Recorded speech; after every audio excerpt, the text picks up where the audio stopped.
So ayan, nagbubuo tayo ngayon ng ating ATV dito sa Little Rider PH Imus branch. So masusin na chinecheck at ina-assemble ng ating mga magigiting na staff. Yan. Say hi, Jude and Chester. Hi po. Yan. So chinecheck nila, binubuo nila maigi yung ating ATV na 49cc.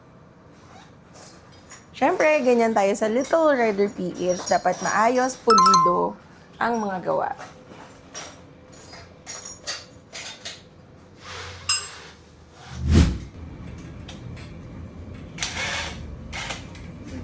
Huwag mo muna ilap.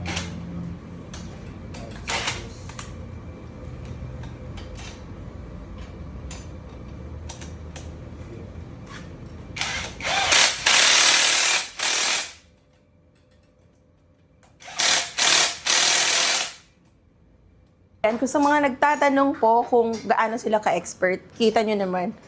As in, kalas lahat yan. Sila nag-assemble, lahat gulong, yung mga maliliit na parts. Hindi siya buong dumarating sa amin.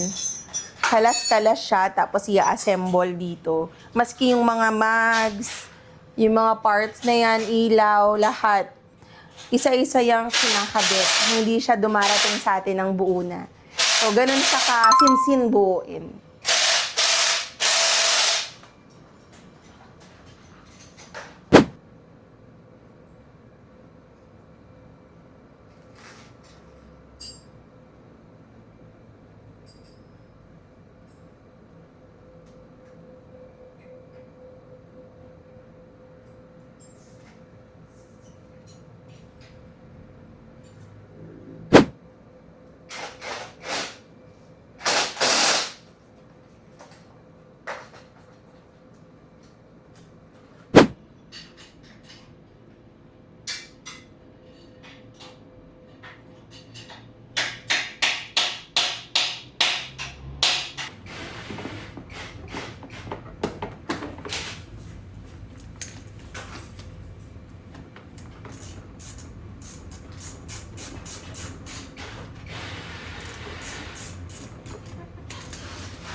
So, ito yung body ng 49cc ATV natin. Binubuo na rin siya ni Chester.